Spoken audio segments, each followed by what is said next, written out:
Hello जी, नमस्ते। कैसे हैं आप सब? मैं Kavita Sharma, the tarot reader और न्यूमरोलॉजिस्ट।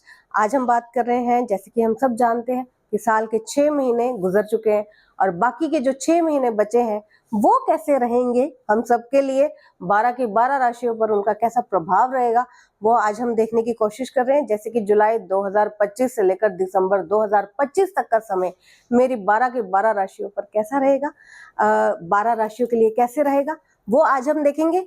और देखने की कोशिश करेंगे कि जो बचे हुए 6 महीने हैं वो मेरे कैंसेरियंस के लिए यानी कर्क राशि के लिए कैसे रहेंगे, कैसे वो डिसीजंस लेंगे, कैसी उनकी एनर्जी रहेगी, क्या मैसेजेस डिवाइन उन्हें देना चाह रहे हैं, और देखेंगे कैसे डिसीजंस वो लेंगे और डिसीजंस की एनर्जी क्यों आ रही है। जैसे ऐसे कुछ खास फैसले आप लेने वाले हैं इन बचे हुए 6 महीनों में। तो ये जो रीडिंग है होने वाली है आपकी चंद्र राशि यानी कि जन्म राशि से, तो आप इसे वैसे ही देखें और देखेंगे कि कर्क राशि वालों के लिए ये जो 6 महीने बचे वो कैसे रहेंगे। चले शुरू करते हैं। 7 of cups, 8 of cups, ace of wand,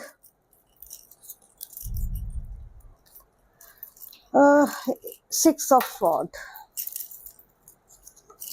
night of sword. Okay जी, तो मुझे यहाँ पे लगता है कि यहाँ पे लेट गो करने की एनर्जी आ गई है बहुत ज्यादा। यहाँ पे ऐसे लगता है जैसे सब कुछ छोड़ छाड़ कर, पुरानी बातों को भुला कर नई चीजों की तैयारी, जैसे कि मैंने कहा था मुझे शुरू में ही लग रहा है कि आप थोड़ा सा बदलाव बड़े लेकर आएंगे। डिसीजंस की एनर्जी आ रही है बहुत ज्यादा।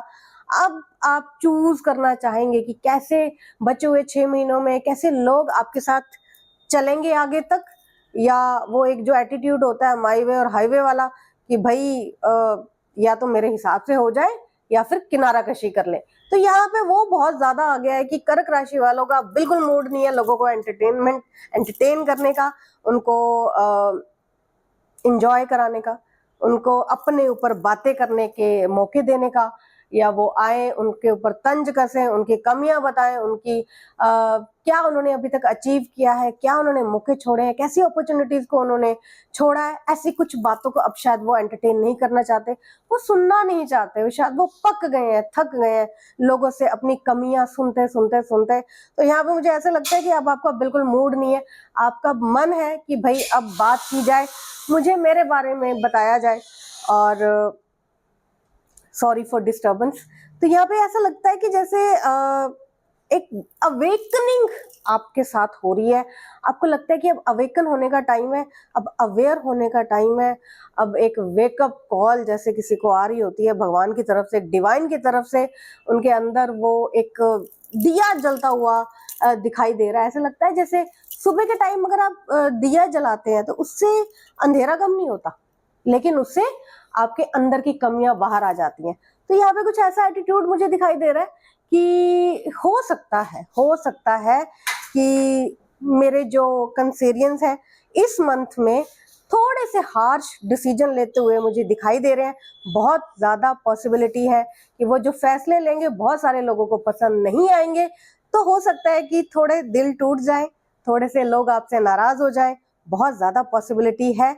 लेकिन यहाँ पे मुझे आप अच्छे फैसले करते हुए दिखाई दे रहे हैं। मुझे लग रहा है कि जो मेरे कंसेरियंस हैं बहुत अच्छे फैसले लेंगे, लोगों को न्याय देते हुए दिखाई दे रहे हैं, खुद की सोचों से यानी कि नेगेटिव सोचों से बाहर आते हुए मुझे दिखाई दे रहे हैं। और मुझे लगता है कि बहुत अच्छा समय आपकी तरफ आ रहा है। जो बचे हुए 6 महीने हैं वो भी शायद, यकीनन मैं कह सकती हूँ कि आपको अच्छे फैसलों के साथ ये साल आप खत्म करेंगे। और जो आगे की तैयारी है वो भी मुझे बहुत अच्छी दिखाई दे रही है। जैसे कोई परीक्षा है, कोई एग्जाम है, कोई पढ़ाई है, कोई जॉब में, काम में, आपको बिजनेस को आगे लेकर जाना है, कोई न्यू प्लानिंग है, कुछ न्यू आइडियाज है, तो वो भी, उस पर भी मुझे काम करते हुए मेरे कंसेरियंस दिखाई दे रहे हैं। और मुझे लगता है कि बहुत बहुत बहुत अच्छा समय आ रहा है। तो ऑल द वेरी बेस्ट, मिलते हैं नेक्स्ट रीडिंग में।